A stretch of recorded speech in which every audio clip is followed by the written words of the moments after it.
So you guys probably click these videos where they say 95, 85% win rate, this strategy, follow this strategy, and the fact is you guys will probably not even be able to achieve a 50% win rate after learning that strategy, because most of trading comes down to psychology, and if you don't have psychology right, you'll never be able to be profitable or have a high win rate.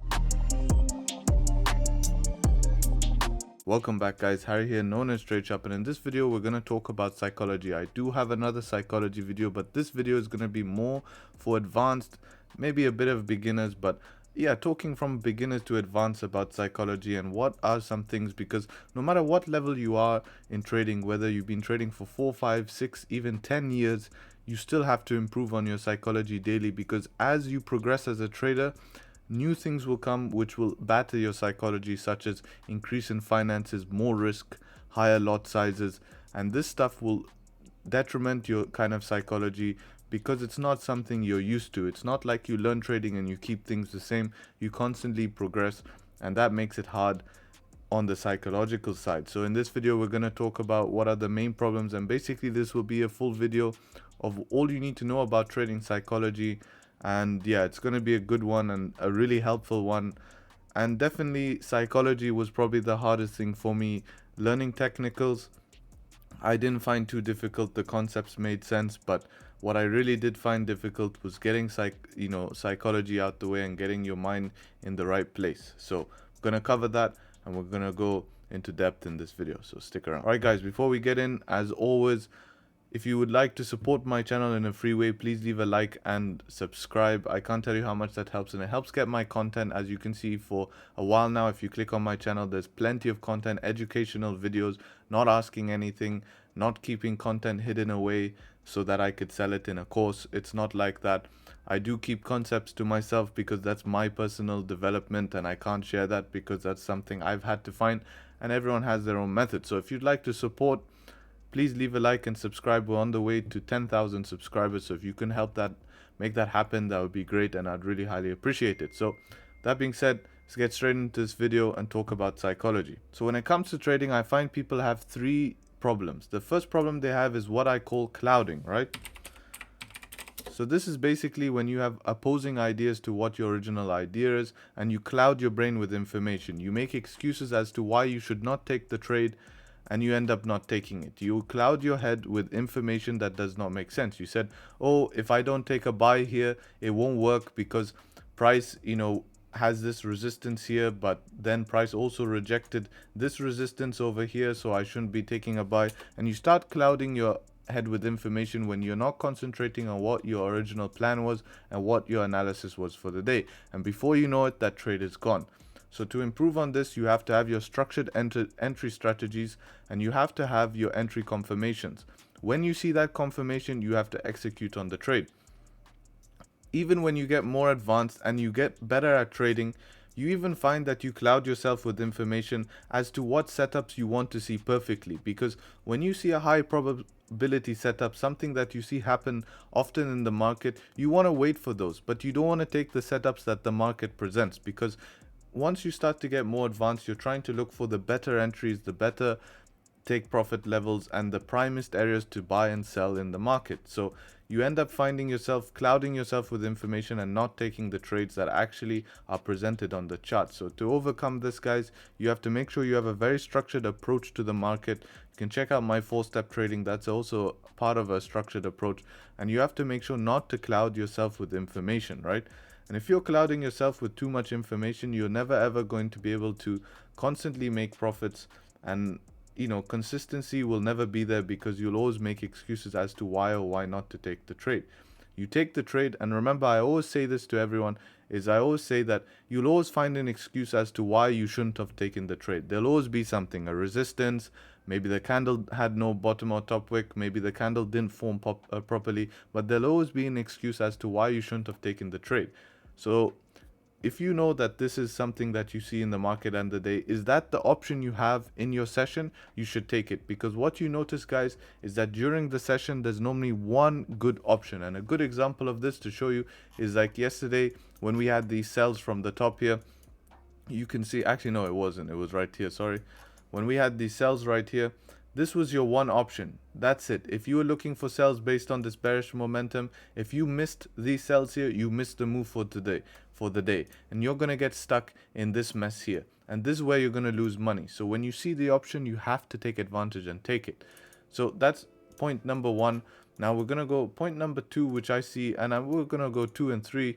Is going to be, these kind of go together. It's going to be greed and also fear, you know. So these are things that I see a lot happen in the market. Is people either they have fear to execute the trade because they're scared of a loss, which probably means that you don't trust yourself. If you don't trust yourself, then you need to reduce risk and make sure that you find a way to trust yourself. Trust yourself to take the trade. What's the worst outcome? You can lose money, but you risk that anyways. So if you're trading to try make money, that's you know, the whole idea of trading. But if you're trying just to make money and you're not sure of your strategy, it's like trying to say, you know, let's say, I don't know, let's make a random example. You're on a very famous football match and you have to shoot a penalty, but you don't know how to shoot a penalty, but you just want the fame from scoring the goal. It's never going to work like that. You have to learn how to shoot the football first before you get the fame, right? Same thing, I mean, bad example, but anyways, if you have a better example, leave it in the comments. But when you have fear, you're never ever going to be able to execute your trades properly, right? So, and this fear comes in many ways, right? There's a lot of different ways of fear. I mean, fear can be that you fear taking the trade, you fear the outcome, and you also fear letting price hit your take profits. This is a huge factor I see. Many people don't talk about this. They just say, yeah, fear is taking the trades. No, once you have a profitable method, then you can trust yourself and build on that. Build it slowly, and that fear will start to go away, right? Losses will happen, get used to it. But the biggest problem I see is fear of letting price hit your take profits. If you have solid targets, and from your backtesting, remember how important I said backtesting is? You can see that price normally hits your targets and you're closing early, you're reducing income that's probably going to be gobbled up by one loss, right? You probably will have to take 2 wins to cover one loss. And that's the biggest problem you're going to find. This is why it's very important to fix your mind when it comes to fear and your approach to trading. The next opposite of fear is where I see greed. This is where people come into the markets and they don't make enough money that they expect, right? So they want to let price run further than it should do. But this is detrimental to your trading, right? Don't be greedy. Don't up a lot size when you're not ready. Don't try to, when you've had a winning streak of 10 to 15 trades, don't, maybe even a winning streak of like 5 trades, then up your lot size and say, I'm going to go heavy on this one trade and lose all of those 5 trades. That doesn't make sense. This is a game that is not a get-rich-quick scheme. It's marketed as a get-rich-quick scheme, but this game is about slow progression. So you guys have to be able to not introduce greed into this, right?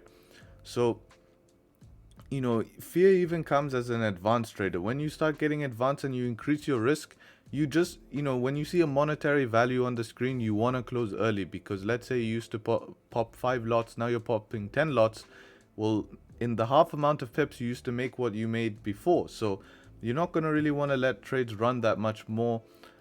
And this is where your psychology constantly gets hit and constantly becomes difficult, because now when you take a loss, before your loss maybe is $1,000, $500, and now you see a $2,000 loss, that's going to hit you hard, right? And this is going to mess with your psychology and make you hesitate to take other trades or look for other options, and you end up just missing trades, and then you chase trades and you get into a cycle of not being able to be profitable. Now, when some people put all of these things together, and when you be greedy, you have fear, and then you cloud your mind with information, you end up what I call in the spiral of death. So this is what I'm going to call it spiral of poverty. No, we'll call it spiral of, what should we call it? Spiral of losses. So the spiral of losses is basically one of my concepts that, well, I just made up the name now, but basically what happens is when you combine those 3 things together, you end up finding that what happens is that you have fear in the market to take the trade, which fear also includes FOMO, right? If you see a big move happen in the market, you try chase trades, and this is going to be detrimental to your trading. You have to stick to your plan. You remember what I showed you in the beginning. You missed the move, you missed the move. No FOMO. Now, FOMO, for you guys who don't know, means fear of missing out. So when you see a big move, you feel like you're missing out. But this all turns into the spiral of losses. So what ends up happening is that you missed the trade because you hesitated, or you were waiting for your other type of setup. Then you try chase a trade. Now when you chase a trade, you enter that trade, you end up in a loss. Now that you end up in a loss, you knew why you lost that trade. So now you try and make back that loss on the same day, and you end up taking a win. But what you understand is, if you make that loss back and you take a win, right, this is what's considered a bad win. This is not a win that you can replicate over a long period of time. So that win gives you the happiness, the endorphins. You feel, oh great, I won back my loss, I'm a good trader. And this is where the spiral starts, because then you're concentrated, you're not taking wins that can be consistent over a long period of time. And that's what's very important in trading, is over a long period of time taking consistent wins, right? So what you end up happening is that when you take a bad loss, you end up replicating that bad loss, and over the long term you actually find out that those trades end up in more losses than win. You got away with it in the first place, but then it ends up with more losses, and then you start chasing trades, and your account slowly becomes negative, negative, negative, negative, negative. This is the spiral of losses, and that's how it all starts, right? The second part of this last part I'm going to talk about psychology is more of an advanced part, but this is going to be what I call, what I made up now again, is going to be the one trade. So we're going to put this in capitals here, and we're going to put this one, and then we're going to put this trade. And I'm going to make this super big because this is something really, really, really, really important. Look at this, the one trade. In your trading journey, in your week, in your month of trading, one trade can make the whole difference to how you approach that week, how your trading is going to be in that week, and how you feel during that week. Even as you know, when you're a profitable trader, right, when you become profitable and you feel like, you know, you can make consistent profits over amount of time, when you take losses, it's still, you feel like, ah man, because in the beginning when I started trading, I thought, you know, oh, okay, if I bring my account up to like, you know, XYZ amount, then I start taking losses, okay, because, you know, it's not an issue. But when you start getting paid from trading, what you start finding is that when you take losses, you're losing that income. You're losing work. You know, it's like basically you work for that and then you lose it. So it still feels the same, right? It's the same as losing on an account that you put your hard-earned money in, right? It's the same thing, because you earned that money by trading, you lost it, or maybe you earned the money somewhere else and then you try trading and losing it. It's the same thing inevitably.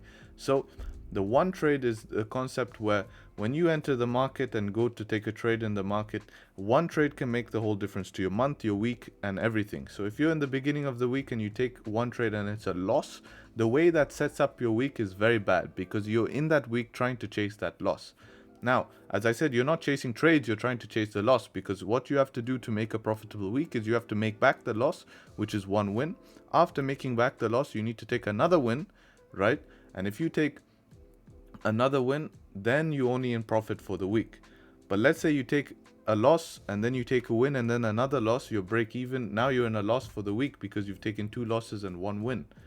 So this is where that one trade can make a big difference, because if you took a win in the beginning of the week, then took a loss, right, which is fine, then took a win again, you're still positive. And you see, you set up the week that you can use the profits from the first trade in the week to be able to at least end your week in profitability. So that one trade can make a big difference, especially if you take one bad trade or have a bad week in the beginning of the month. From that one trade, what ends up happening is that your month is going to be chasing your losses. Your month is going to be also trying to become profitable in a way that you're seeing week on week profitability. So that's the thing where one trade can make a huge difference for your trading during the week. And, you know, especially if you've come off let's say you took a good trade last week, but you ended the week in a loss. Then you begin the week in the loss.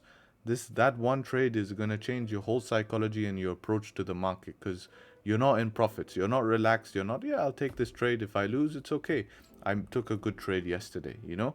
So That one trade makes a very big difference, and you have to train your psychology to treat every day like your account balance has restarted.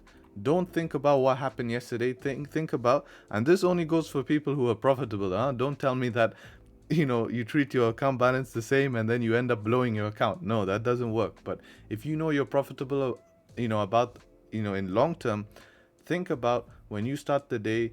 Don't think about what happened yesterday. Just approach the market with a fresh mind, and that's the psychology. That's what's going to be tricky. But that being said, I think that was a detailed enough video. There's enough information in here. I've talked my head off, and you're probably all bored and want to leave. If you stuck around to the end of the video, that's a good one, man. Well done, or woman, whoever you may be. And yeah, with that being said, take care, trade sharp, and until next time, peace.